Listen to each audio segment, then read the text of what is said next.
예레미야 41장은 사실 읽어도 잘 상황을 파악하지 못하는 분들이 많이 계시고요. 성경에서는 유명하지 않은 역사 중 하나이기 때문에 이런 일이 있었나? 라고 생각하고 넘겨질 때가 많이 있습니다. 그래서 오늘은 제가 대략의 상황에 대해서 좀 성경 순서를 따라서 설명을 드리고요. 우리가 어떤 부분을 교훈으로 삼고 하루를 기도하며 살아가야 할지를 정리하고 마치도록 하겠습니다. 41장 1절은 일곱째 딸이다 라고 이야기를 합니다. 대부분 일곱째 딸에는 초막절이 있었는데 그 광야의 시절을 기억하고 하나님의 말씀만 붙잡고 살아가기로 결단을 하면서 다시는 내가 이집트와 같은 실수는 하지 않으리, 그렇게 노예처럼 살지 않으리, 자유인으로 말씀 붙잡고 살아가리 라고 하나님의 통치를 기다리고 하나님의 해방을 꿈꾸는 절기가 일곱째 달쯤에 있었던 초막절입니다. 학자들은 그 즈음에 이런 일이 있었다라고 이야기를 하고 있죠. 그래서 그다리아의 통치가 한 4년에서 5년 정도 지나면서 유다 가운데 많은 사람들이 찾아옵니다. 그리고 그다리아는 평민 출신 지도자였고 시류를 볼 수 있는 지혜로운 지도자였고 정무 감각이 뛰어났던 거죠.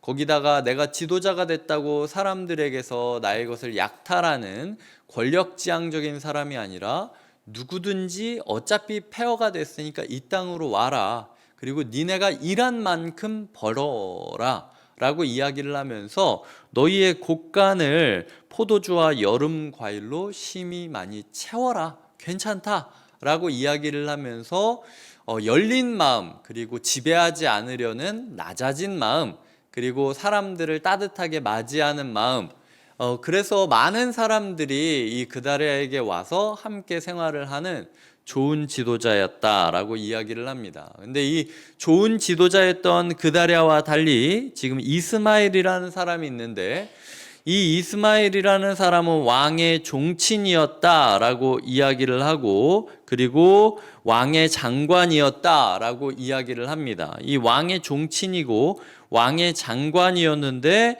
중요한 건 이 암몬 자손의 왕의 사주를 받은 것이죠. 이 이스마엘에게는 질투심이 가득했습니다. 분노가 가득했습니다.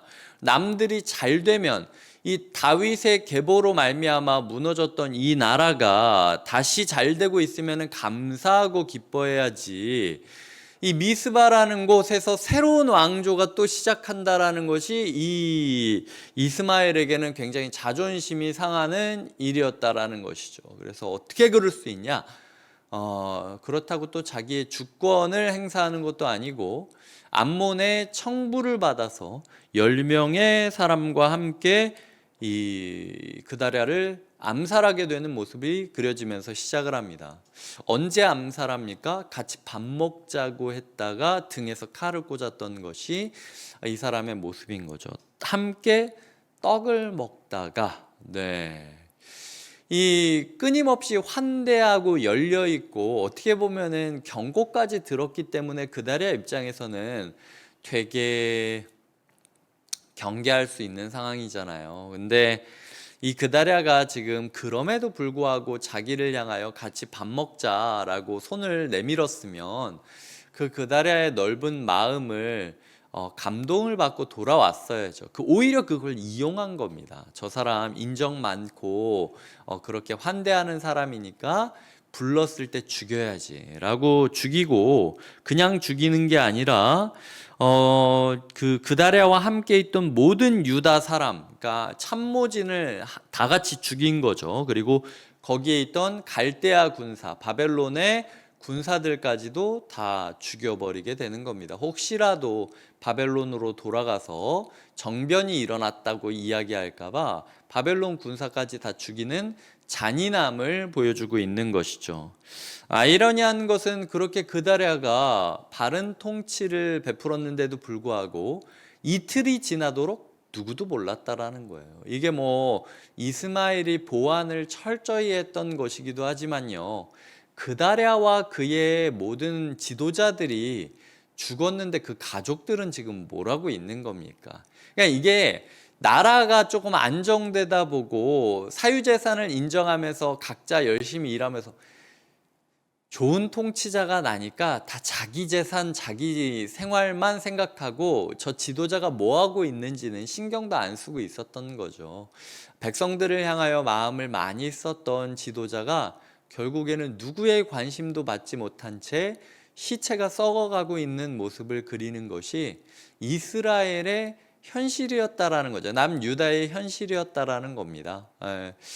그때 이제 이 이스마엘이 어떻게 하는가라고 이야기를 하는데, 남아있던 백성들을 사로잡고 암몬 자손에게로 가려고 떠납니다.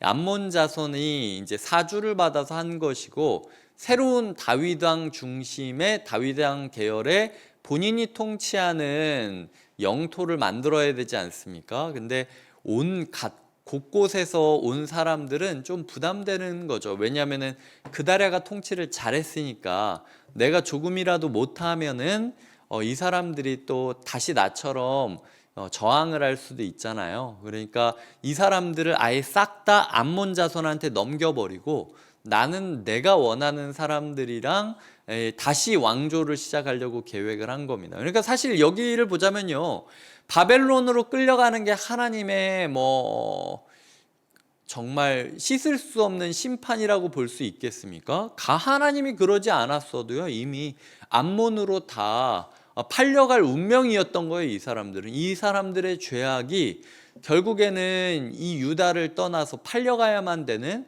상황이었다라는 거죠. 그러다가 요하난이 그의 군 지휘관들이랑 함께 알게 되어 달려갑니다. 달려가는데 13절에 보면은 큰 물가에서 요하난과 군 지휘관을 보고 모든 백성들이 기뻐했던 것을 보고 있는 거죠. 그래서 순식간에 역전이 됩니다.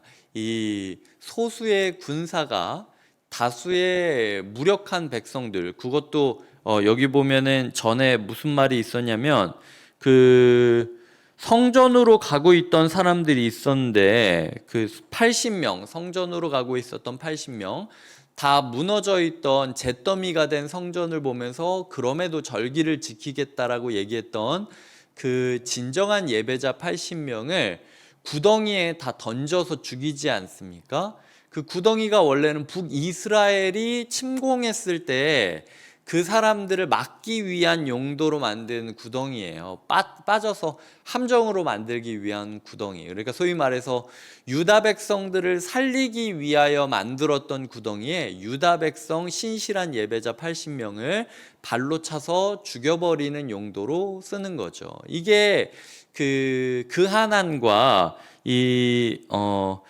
그다랴와 이 이스마엘의 차이점이었다라는 겁니다. 그다랴는 오지 않던 사람들도 왔고 왔던 사람들이 자기의 사유재산을 이룰 수 있도록 도와주었다면, 이스마엘은 오는 사람도 죽여버리고 그 왔던 사람들이 자기의 것을 바치니까 그나마 받아주는 게 결정적인 차이점이었다라는 걸 이야기하고, 이런 폭력적인 모습을 보고 백성들이 그냥 끌려가고 있었는데 이 군사들이 오니까 갑자기 역전이 된 거죠.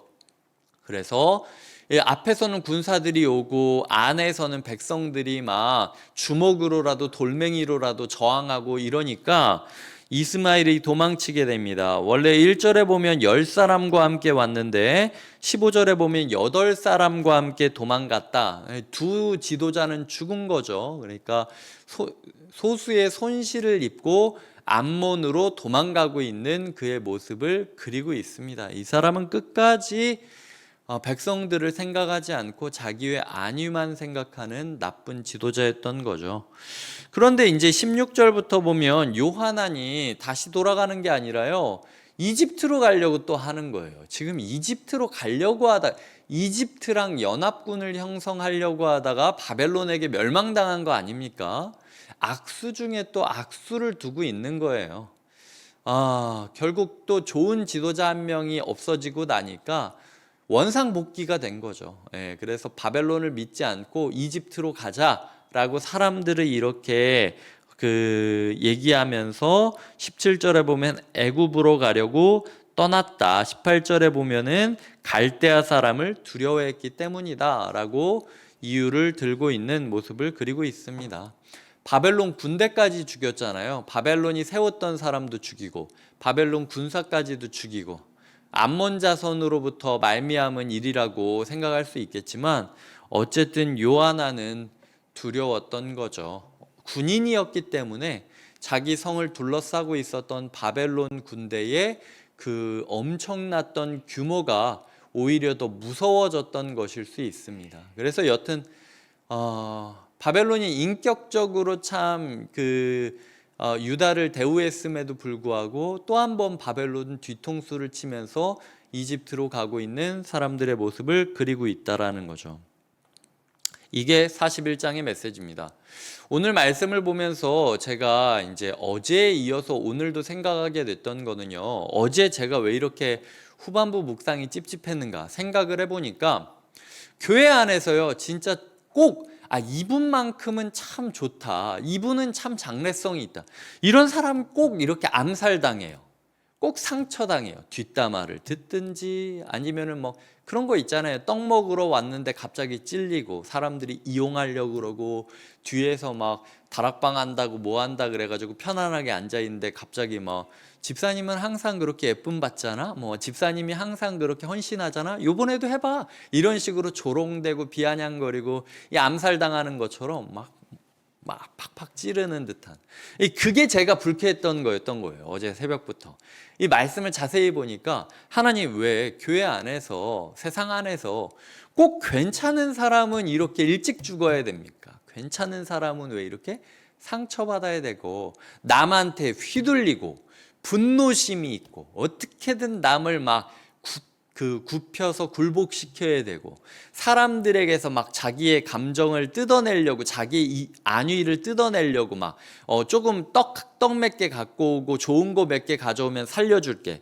그리고 살리려고 만들었던 시스템에 사람들을 막 죽이면서 목사님 우리 교회 원칙이 뭐 이런 거 아닙니까? 그러니까 저 사람 무조건 목사님이 혼내셔야 됩니다. 뭐 이런 식으로 이야기를 하면서 결국 진짜 인격적이고 시대를 바라볼 수 있고 열려있는 마음을 가지고 순수한 마음으로 헌신하고 예배하고 이렇게 하는 이 그다랴의 지도자들과 그리고 그다랴를 도와주려고 했던 갈대아인들과 그리고 다 무너진 성전에도 예배하러 오겠다라고 하는 80명의 예배자들 이런 사람은 다 사실 포로로 끌려가고 저는 이게 너무 불편했던 거예요.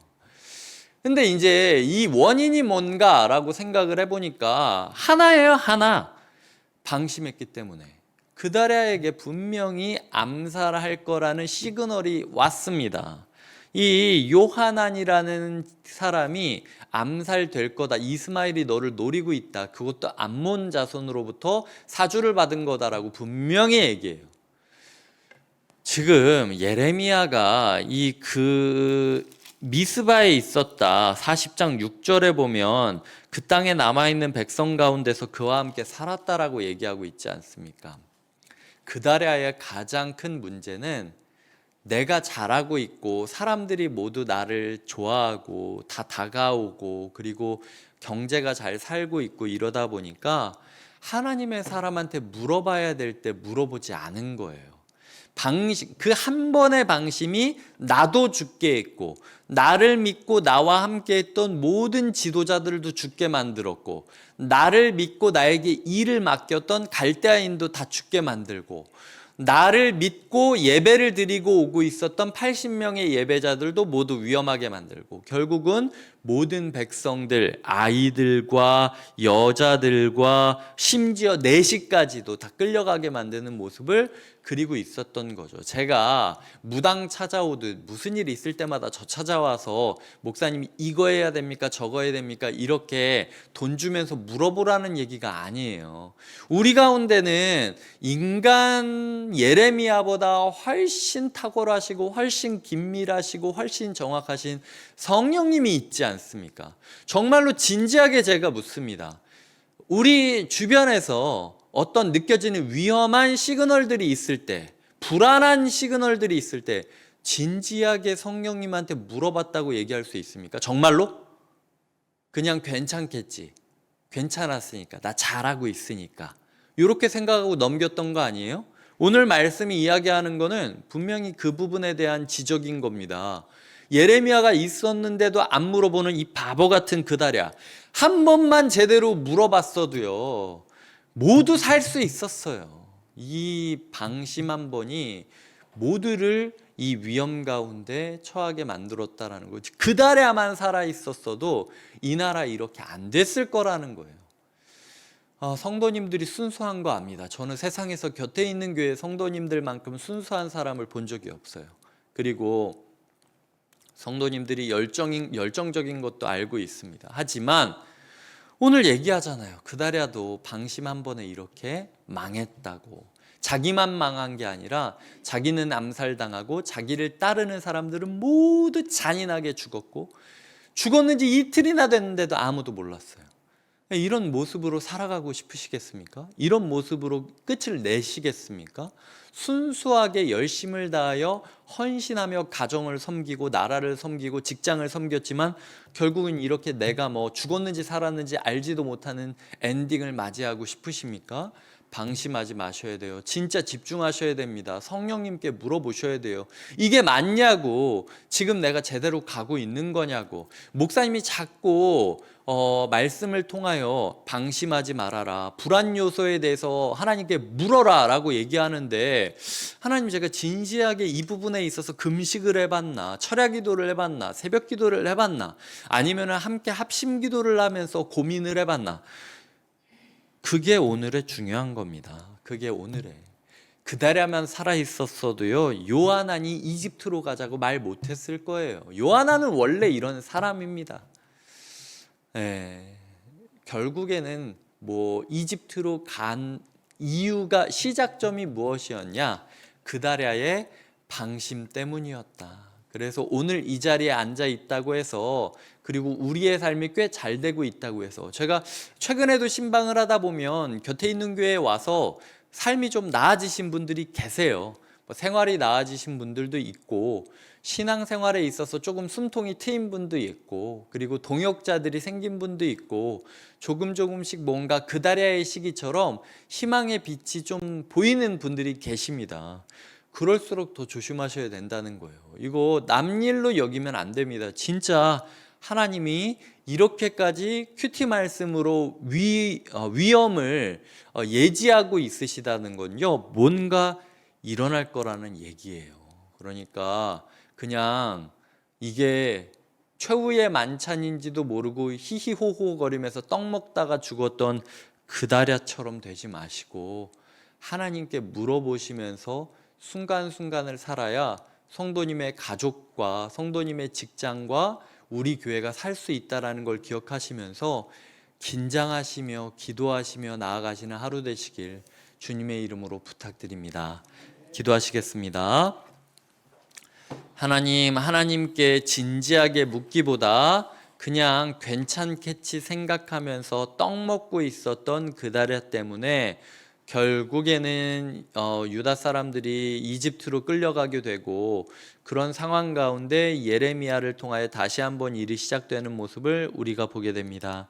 하나님, 우리가 방심 한 번이 이렇게 위험하다라는 사실을 기억하며, 하나님께서 오늘 우리에게 주시는 질문, 너 진짜 내가 그렇게 불안 요소들을 보여줬는데도 불구하고 진지하게 기도해 보면서 말씀을 구해 본 적이 있냐? 이 질문 앞에 정직하게 예스라고 답할 수 있는 하루가 되게 하여 주시옵소서.